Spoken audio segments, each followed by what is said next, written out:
गांधी जी। हम लोग चैप्टर क्या चल रहा था, भारत का स्वतंत्रता संघर्ष का महत्वपूर्ण तथ्य। इसमें कुछ जो टॉपिक था छूटा हुआ था, एक दो दिन वीडियो नहीं बना पाए किसी कारण से, कुछ प्रॉब्लम था, लेकिन अभी हम लोग इसमें देखेंगे। ये जो है बहुत इंपॉर्टेंट टॉपिक है। इसमें हम देखेंगे कि कई एग्जाम में इसमें से छोटा छोटा प्रश्न आ चुका है। जैसे हम लोग पहला टॉपिक लिखे हैं कि आंध्र के डेल्टा इलाके में स्वदेशी आंदोलन को वंदे मातरम आंदोलन के नाम से जाना जाता था। मतलब इसको जो स्वदेशी आंदोलन था उसको किस नाम से था? वंदे मातरम आंदोलन से। दूसरा जो हम टॉपिक लिखे 1906 में कलकत्ता में हुए कांग्रेस अधिवेशन की अध्यक्षता करते हुए दादा भाई नौरोजी ने पहली बार स्वराज की मांग की थी। स्वराज की याद रखना कि मतलब पहली बार स्वराज की मांग किसने किया था? दादा भाई नौरोजी ने। कब किए थे? 1906 ईस्वी में। कहां पे? कलकत्ता अधिवेशन में। किस अधिवेशन में? एक कहीं न कहीं प्रश्न को घुरा फिरे के, जैसे बीपीएससी वगैरह हो गया, इसमें तो और थोड़ा घुरा फिरा के पूछ देता है। ठीक है, तो हम लोग ध्यान देंगे। तीसरा जो हम टॉपिक लिखे हैं स्वदेशी आंदोलन चलाने के तरीके को लेकर कांग्रेस 1907 ईस्वी में सूरत अधिवेशन में उग्रवादी गरम दल और नरम दल क्या हो गया एवं उदारवादी नरम दल दो दलों में विभाजित हो गया। इस सम्मेलन की अध्यक्षता राज बिहारी बोस कर रहे थे। कौन कर रहे थे? राज बिहारी बोस। यहाँ पे आप लोग एक हम बात समझाते हैं कि नरम दल और गरम दल था क्या। आप लोग प्रश्न पूछ सकते हैं कि सर नरम दल गरम दल क्या था। जब देश के लिए लड़ाई हो रहा था उसमें बूढ़ जवान सभी लोग लड़ रहे थे।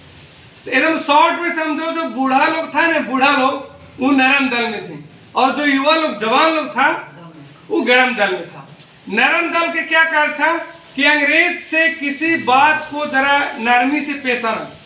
मतलब कोई आदमी बोला आपको कि ये बात होनी चाहिए, मतलब अगर कोई एक कानून, मतलब हम एग्जांपल देते हैं, जैसे कोई कानून अंग्रेज बनाया, रॉलेट एक्ट बनाया, तो रॉलेट एक्ट के विरोध में जो नरम दल वाले हैं वो क्या कहेंगे? ये कानून को हटाना चाहिए। और गरम दलों की तरह हटाए पड़ता, क्या कहता हूँ, हटाना है तो हटाना है, मैंने तुमको हटाना पड़ेगा। तो इन लोग जो, अब देखो नरम दल में क्या थे? गांधी जी थे, नेहरू जी थे, दादा भाई नौरोजी थे, जो भी ओल्ड बैच में थे। और गरम दल में क्या थे? सुभाष चंद्र बोस थे, भगत सिंह थे, खुदीराम बोस थे, लाला लाजपत राय थे। एकदम तुम बोलता है ईंट के जवाब पत्थर से दो। कहा अगर तुम एक फेंट मारेगा तो हम दो फेंट मारेंगे, तुम ईंट से मारेगा तो हम पत्थर से मारेंगे, तुम मुझे खून दो मैं तुझे आजादी। किसने कहा था? सुभाष चंद्र बोस। हालांकि बाद में गांधी जी भी अपना रूल चेंज किए थे 1942 में, करो या मरो। लेकिन देखो कहीं न कहीं मैं दोनों दल को समर्थन को हूं कि कहीं न कहीं नरमी से भी काम लेना चाहिए था, कहीं न कहीं गर्मी से भी। लेकिन जो यंग ब्लड है वो कभी नरमी से काम ले ही नहीं सकता है, इसलिए दो दल में। इसी बीच में 1907 ईस्वी में जब सूरत अधिवेशन हुआ तो जो बैठक में दो दल बन गया। जो युवा लोग थे से एक कर छट गए और ओल्ड लोग, बूढ़ा लोग थे से एक कर छट गए। बोले कि हम नहीं, मतलब तो जो ओल्ड बैच वाले थे जैसे गांधी जी थे, नेहरू जी थे, बोले नहीं हम लोग उग्र अभी नहीं होंगे। और इन लोगों का नाम क्या था गरम दल वाले के, कि मांगने से भीख नहीं मिलता है तो कोई देश दे देगा।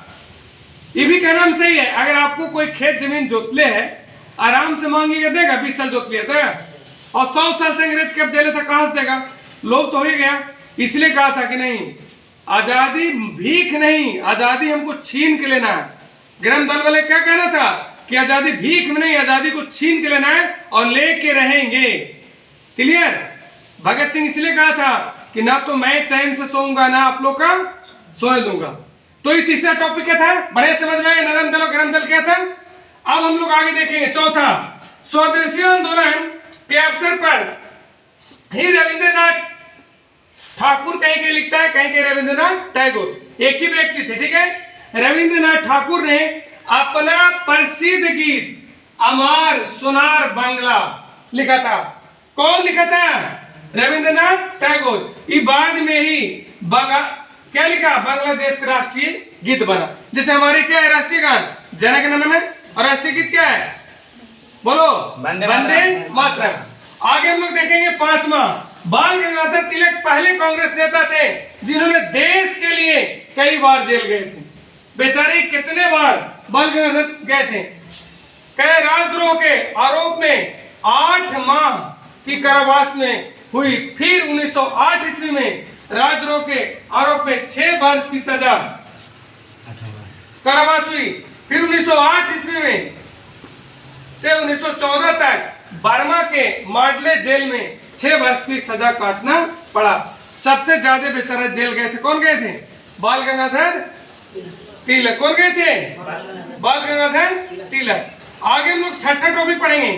प्लेग के समय की ज्यादती से प्रभावित होकर पूना के चोपड़ा बंधुओं दामोदर एवं बाल कृष्ण ने प्लेग अधिकारी रैंड एवं एवरेस्ट की हत्या कर दी। इन लोग का प्लेग में मतलब बहुत लोग मर रहे थे और ये जो अधिकारी थे उनको ध्यान नहीं दे रहे थे, इसलिए इन्हीं लोग को ये दोनों मार दी। समझ में आया? कोई दिक्कत? आगे समझ में? जय हिंद, धन्यवाद।